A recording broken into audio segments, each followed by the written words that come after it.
Naimbag Rabii Cordillera. Ito ang programa kung saan pinag-uusapan ang mga bagay na mahalaga para sa kabataan. Ako si Fatima Kigiliedo. Siya ni Clint Isvantutanes Daituiti, Dadad at Para Sinan Inuan, a youth-oriented podcast of the Philippine Information Agency, Cordillera.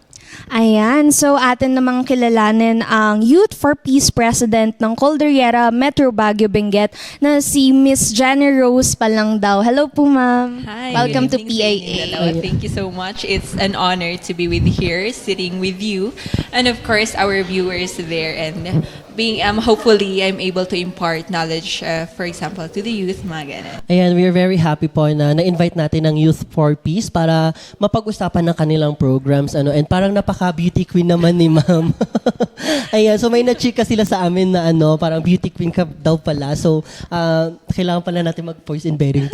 Hala, na-challenge naman. Anyway, this would be a very fruitful discussion dahil malalaman natin kung ano nga ba ang ginagawa ng Youth for Peace para matulungan ng ating mga kabataan. So, before that, baka pwedeng kilalanin muna natin si Miss Jenny Miss Rose. Jenny Rose. Self-introduction. Yes. So, hi there, everyone, to the youth, to the Filipinos residing here in Baguio City. I am Jenny Rose L. Palangdao, the current president of Youth for Peace Baguio chapter. Ayun po. Ayan, so thank you so much for being with us today. Ayan, so ano ang ganap ni Jenny Rose ngayon? Ano yung activity natin today?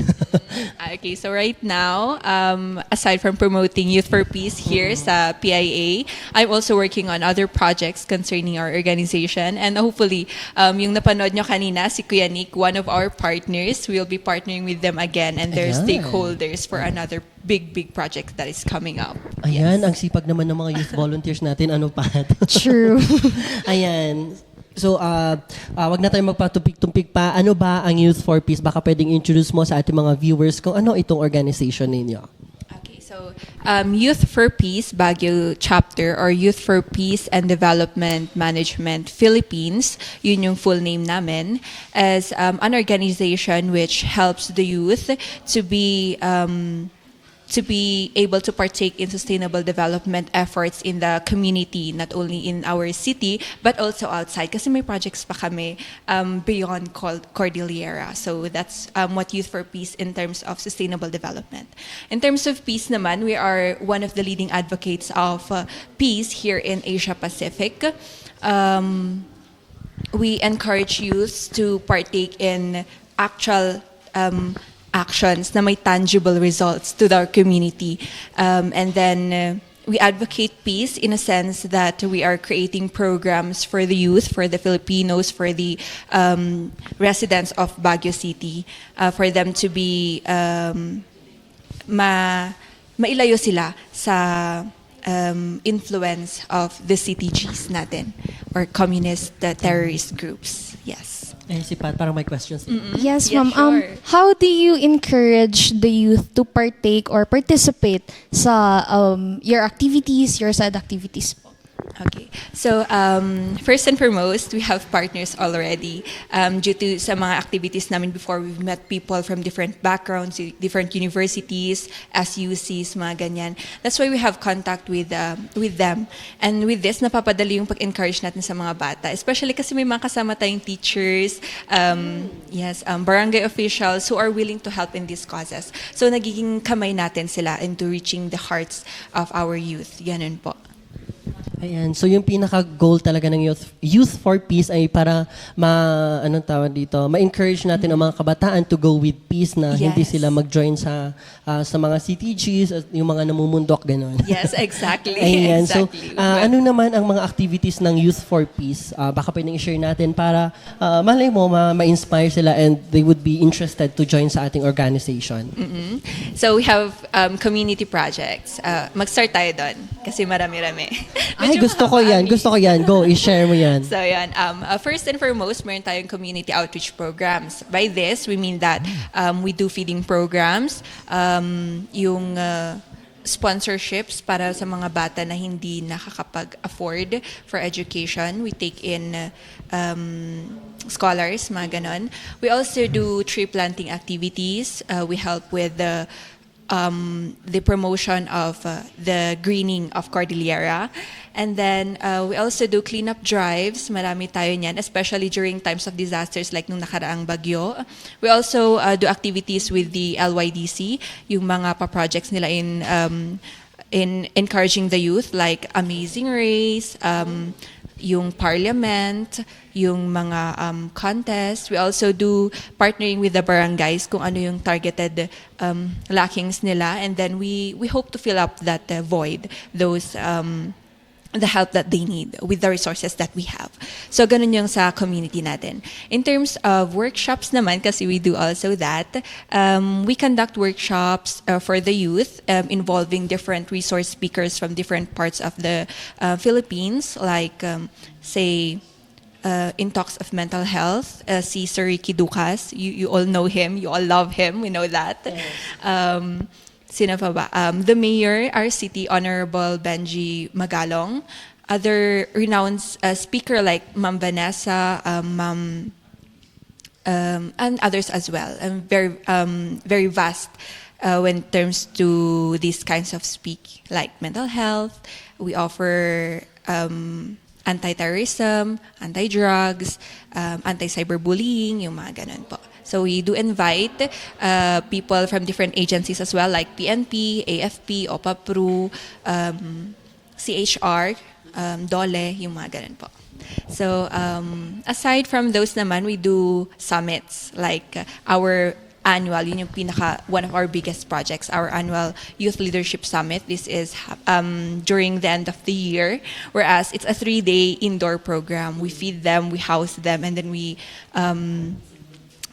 host different types of activities for this youth for their improvement, leadership trainings, mga ganun. Ayan, so napaka-holistic naman ang activities ng Youth for Peace, kasi hindi lang for CTGs, for anti-drugs, lahat na. Parang natatouch ninyo, and na-mention mo nga kanina yung sustainable development, and that is very important kasi ngayon ay pinupush talaga ng UN itong sustainable development goals na ayun, maraming mga issues na kailangan po nandoon, and we're happy na nandito ang Youth for Peace para i-push talaga ang kabataan para mas Para ma-develop. supportahan pa at mas i-promote pa ang Youth for Peace. Yun. And I like your term there, holistic. Yes, oo, kasi, Holistic. di ba, can you imagine, natatouch nila yung, yung Mental sa health, mental ganun. health, baka mamaya may physical health pa, meron ba? Soon. Why not? We don't shy away from Oo, those. oo. Kasi feeling ko naman may mga nakikita kong activities sa inyo, no, and you do tree planting, Oo, yeah. mga ganun. So talagang masasabi natin na encompassing yung activities ninyo. Kasi all aspects of life. Yeah. Ayan, and we're happy, So, we are curious, paano ka nagsimula sa Youth for Peace? Paano mo nalaman? How did you join? Baka pwedeng ikwento mo naman sa ating viewers. Yeah, okay. So, I failed to mention kanina, but I am a part of our OTC program. Is that the reason Yeah, bakit that's short why. hair? Pero pretty pa rin, kahit short hair. Nako. Thank you for that. You Yes. as well. Nako, tawag mo akong bulahin. Okay. So, nag-start ako doon, and then my buddy, who is a member, encouraged me through his recounting of yung naranasan niya during YLS. Tapos sabi ko, ano ba tong program na to? Ano tong program na papakainin ka? Na dun kayo magsistay? Na tuturuan ka ng these kinds of leadership, communication, and then other... tapos nakasama mo is mga high individuals. So I was like curious, ano to? So pumasok ako, nag-register ako for YLS. That was November 2022. Doon ako pumasok. And then, I've prepared my things kasi sabi nila magdala ka ng toiletries, mga ganun. So I was excited kasi, syempre, it's an activity wherein mapapalayo ka sa dati mong comfort zone. Kasi I'm not acquainted sa mga activities na ganito. This is my first time. So I packed my things and then I headed there. Tapos during that activity, aside from sa nakwento ng kaibigan ko, sabi niya, come and find out. So pumunta ako. I was, wala akong idea kung anong gagawin namin, kung sino yung kausap namin, bakit ganito, bakit ganyan. So, yun, pumunta ako doon. Tapos, ang first rule nila doon, bawal mong tawagin ng sir or ma'am yung mga officers and anyone na nandun. andun si Mayor, bawal mo siyang tawaging sir or ma'am. Mayor talaga? Yeah, ng ano, How do you address them po? ang sabi sa amin, dapat mo silang tawagin ng kuya or ate. And then may punishment pag hindi mo yung nagawa. So I was like very wary. Ala, baka matawag kong sir, ma'am. So yan, during the duration of activities, I was grouped, we were grouped, kasama yung mga batches ko, we're grouped into, I think, 6 groups. Tapos, during that activity na makakagroup kayo, you are going to do the same activities together. You will be eating together, praying together, tapos group activities kayo. That was a very fulfilling environment to be in. So I was like on the go, right on the go na parang masaya to. And then as the time progresses, I learned so many things. And then that YLS made me stay sa YFP. Kasi bukod sa YLS ang parang entry sa YFP, doon mo malalaman kung gusto mo nga ba talagang mag-permanent member doon. So, dahil I was fond of the activities that we're doing, I've seen the impact during the 3 days. I've improved a lot, I can say. Doon na-build yung moral ko, yung pagiging leader ko. Hindi sa pag-exaggerate, Doon talaga na-build. Okay. Yes. And then doon, I stayed, and then through time, na pagsama sa kanila activities, there I began to know people, went to places, reached so many hearts, so many children's like me, mga ganun. Youths like me, ganun. Ang galing, Sir Clint, na nakakapag-build into a better person yung mga nagpupunta dito. Tsaka sabi nga ni Ma'am kanina na parang wary siya na mapalayo sa family niya. At tapos, ang ganda na nakabuo siya ng family inside Yeah. that community. Yes, actually. Ang saya pala. Oo. Mag-join na tayo ng youth park. Ay, why not? Oo nga, You're, kasi listening to your story and you're really happy na nag-join ka doon sa activity nila, no?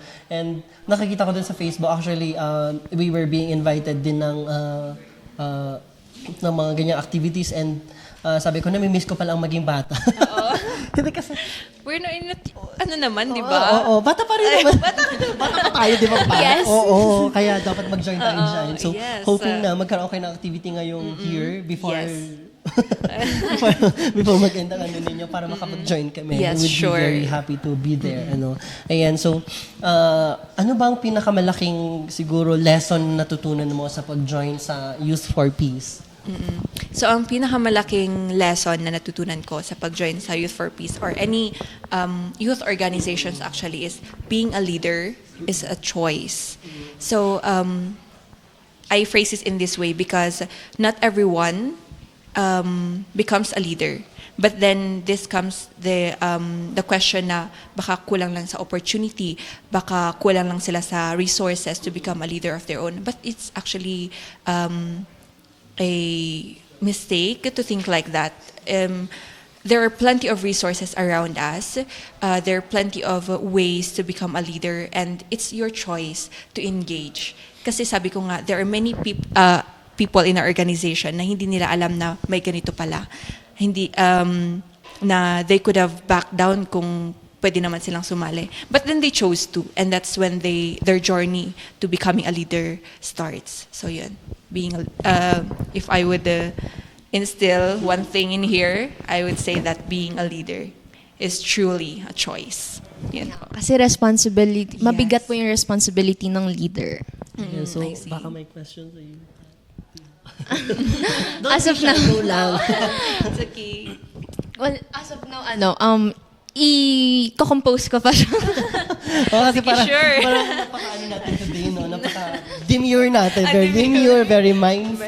Very Parang cutesy. beauty queen yung kasama natin. Kaya nga, kaya kailangan i-compose ng maayos. Grabe naman, pahirapan ako dito. Ayan, so, dun sa Youth for Business, sabi mo, you're going sa mga other places. So, may ano din ba? May mga, since may Baguio Benguet chapter, baka may, may Mountain Province chapter, may ganyan ba ang Youth for Peace? Yes, Sa mga actually, we are a provinces? national organization. However, Youth for Peace Baguio is just one of the chapters. Yes po. Okay, ayan. So, nagmi-meet din ba yung mga ibang provinces?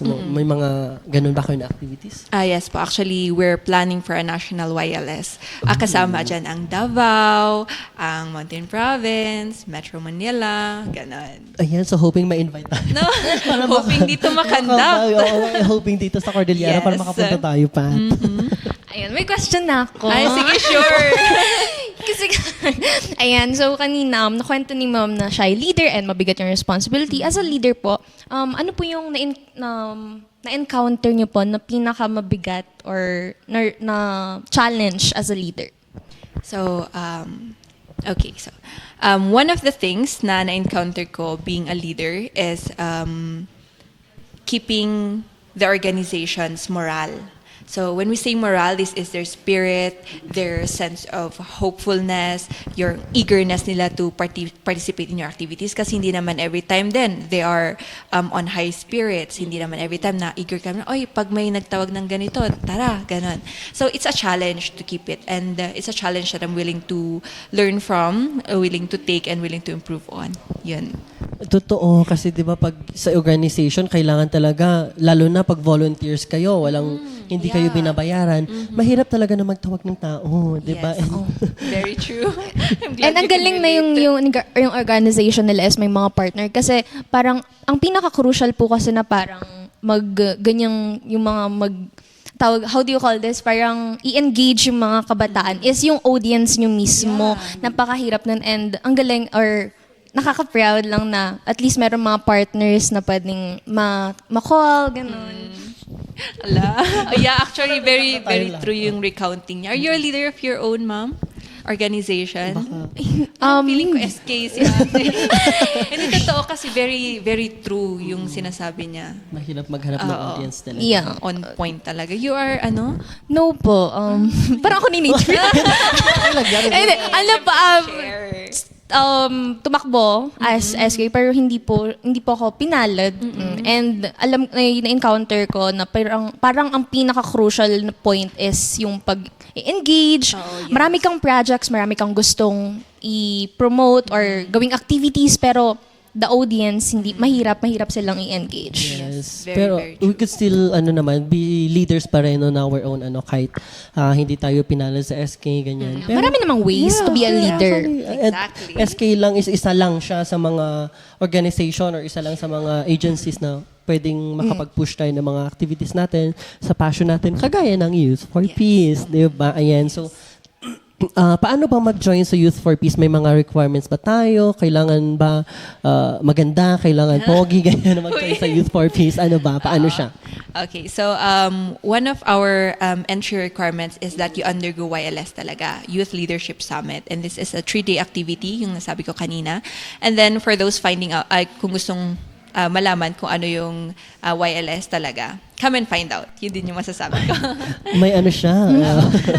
So in terms of requirement naman, just bring yourself and your dedication. Yun lang talaga. So, trademark talaga ng pagiging isang volunteer ang ibigay mo ang sarili mo, your passion, and malaking responsibility din kasi ang maging volunteer. And Yes. happy tayo na may mga kabataan kagaya mo and kagaya ni Pat.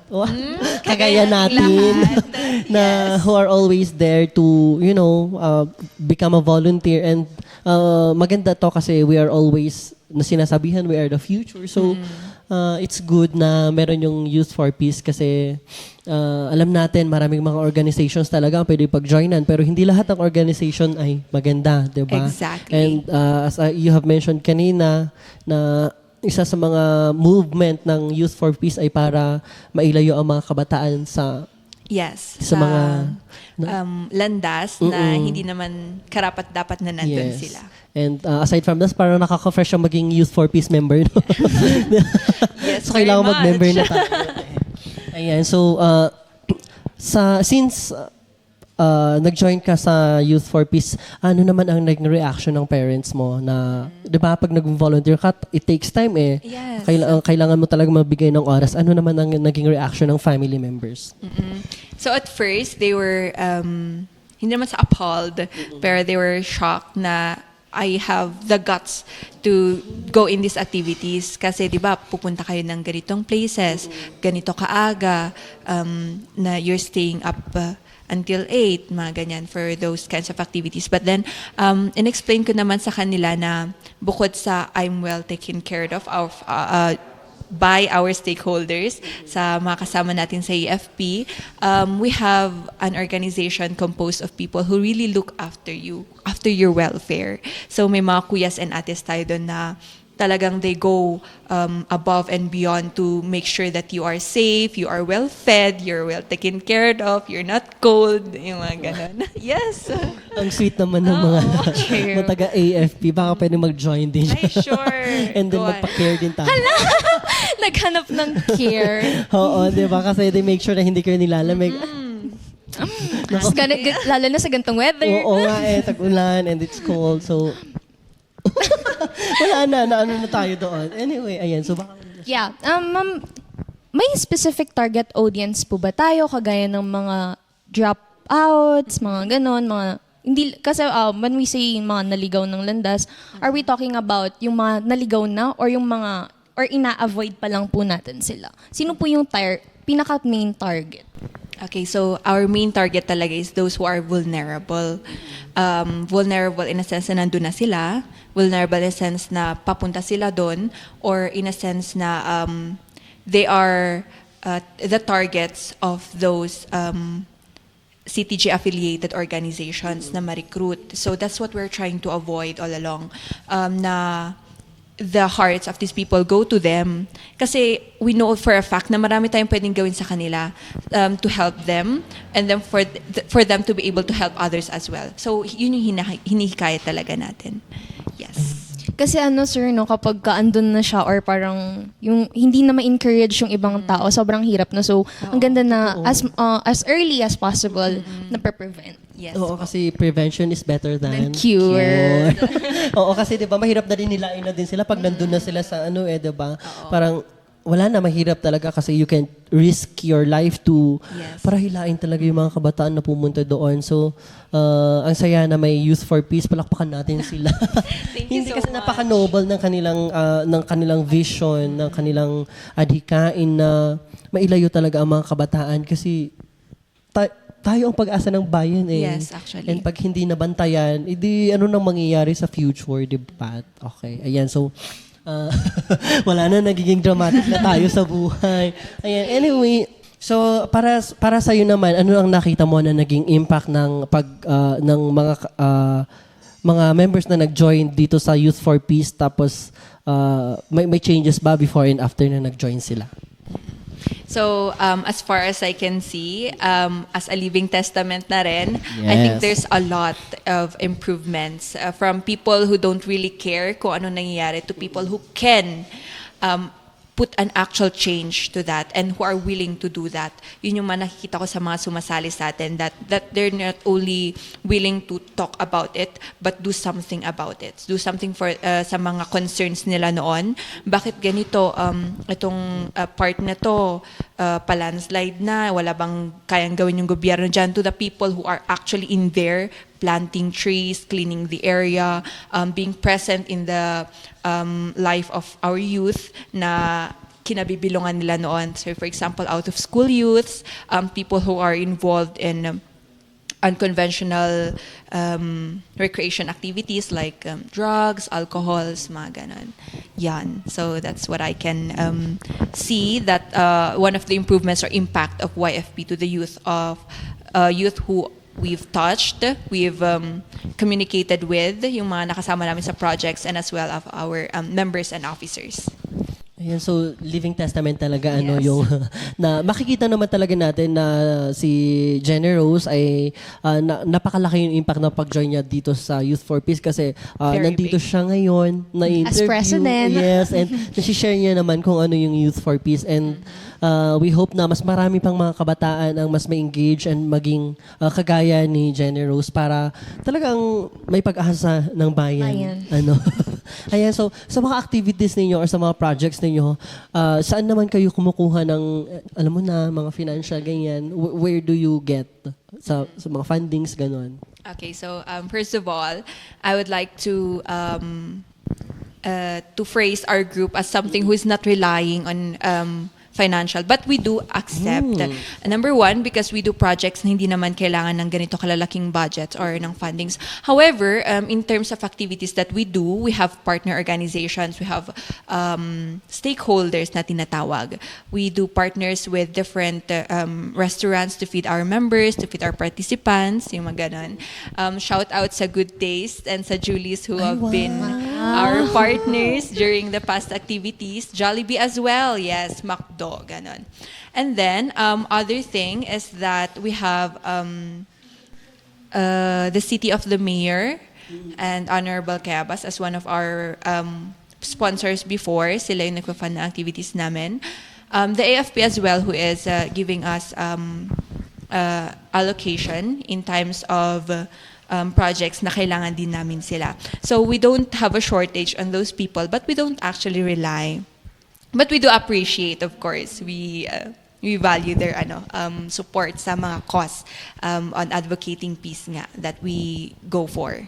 Yeah, Yes. that's really nice na malakas yung parang networking ninyo. Hindi lang sa mga government agencies pero sa mga private stakeholders niyo din kasi siguro nakikita nila na malaki yung impact ng Youth for Peace sa lives ng mga kabataan kaya they are willing to sponsor. Yes, oo. I mean, can you imagine Julie's? Diba? Jollibee, Nagugulat din ako na they can Kaya commit. nga. I mean, Diba? So it only means na nakikita nila yung ginagawa ninyo bilang kabataan para sa mga kabataan and Yes. iiyak ba tayo? Iiyak na naman tayo. Hindi tayo pwedeng umiyak today. Ay, so Pato. Ma'am, do you use technology to support or to encourage youth, ganon? Or paano nyo po ginagamit yung technology para, how do you call this? Para itaguyod yung kapayapaan ng mga kabataan? Okay, so we do acknowledge the fact that we are living in a digital era. So yes, we utilize the main source of information that we have, Facebook, Instagram, and then people who are very big on social media to share our advocacy para i-push forward yung mga activities natin. So yun, that's how we utilize media, social media in terms of propelling our advocacy. Yun po. Lalo na po yung mga, yung mga na-engage sa cyberbullying, ganon. Yes. Oo, and actually, lately lang nag-conduct tayo ng YEPs sa Barangay Pinsao, and then we've talked about the effects of cyberbullying, how can we prevent them, and then how can we help those who are experiencing cyberbullying right now. Yun. Ayan, so ayun, holistic talaga. Hindi kasi natatouch talaga nila yung iba't ibang mga diba, like technology, social media. Yes. And isa siguro sa mga naging dahil ako bakit successful siya is because of the passion na binibigay ninyo and you try to utilize then itong technology kasi nakikita ko din sa Facebook niyan yung mga activities ng Youth for Peace and it's heartwarming na nagagamit yung technology para mas makita pa ng tao ang mga ginagawa ninyo na efforts and I hope na mas ma-appreciate pa ng mga kabataan ang ginagawa ng Youth for Peace. Ayan. Yes. So, since isa sa mga malalaking siguro gusto nyo makita ay magkaroon ng peaceful community itong hindi lang Cordillera, siguro the whole Philippines kasi nationwide kayo ano ang message mo sa ating mga kabataan para hindi sila mapunta sa mga maling landas or para mas ma-promote pa natin ng peace? So yun, my message for the youth as a fellow youth myself is that we have plenty of stage for your concerns. Stage whereas the people na makakasagot ng tanong ninyo are there present.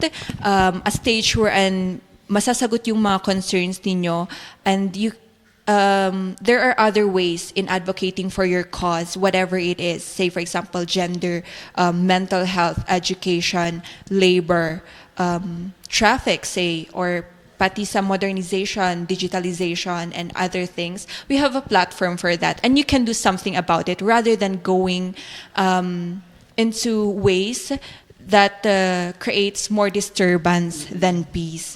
So like rallying, riots, bombarding organizations who are just doing their jobs, mga ganyan. So I think there's a stage, there's a proper way, and then that you are young, that you have influence, you can join.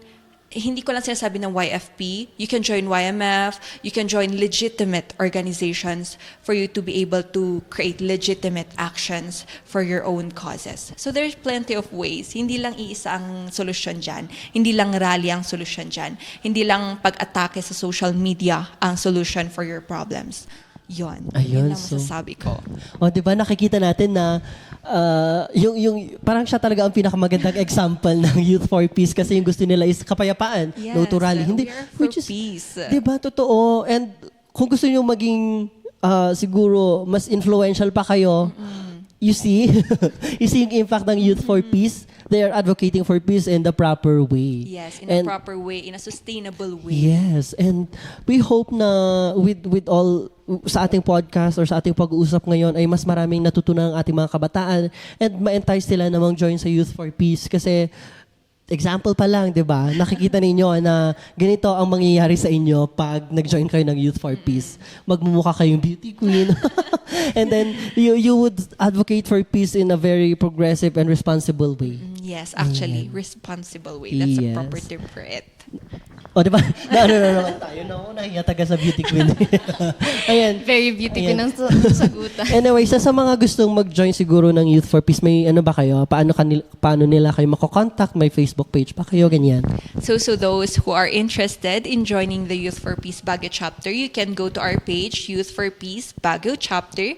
The logo is our logo, of course. And then there at the top page, pinned doon yung registration form natin for those who are interested to join. Yes. Ayan, so may age limit ba sa pag-join sa Youth for Peace? Kailangan bang 15 to 28, ganyan? Ay, wala naman. Requirements. Actually, we have members who are over the suggested... Grabe ka. Over the calendar. Oo, okay. Over the suggested youth, quote-unquote youth age ng UNESCO. Is that ano? Yung definition Definition, is hanggang definition 30, ng youth, ganyan. Yes.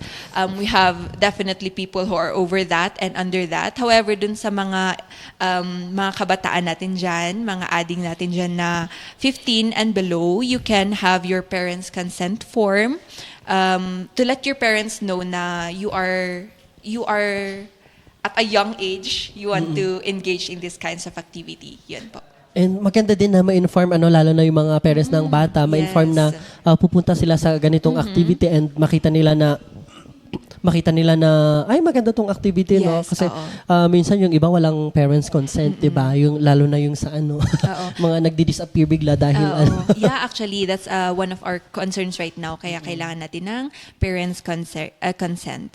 And kaya, then, sure na legit ang kanilang activity kasi Yeah. may parents consent.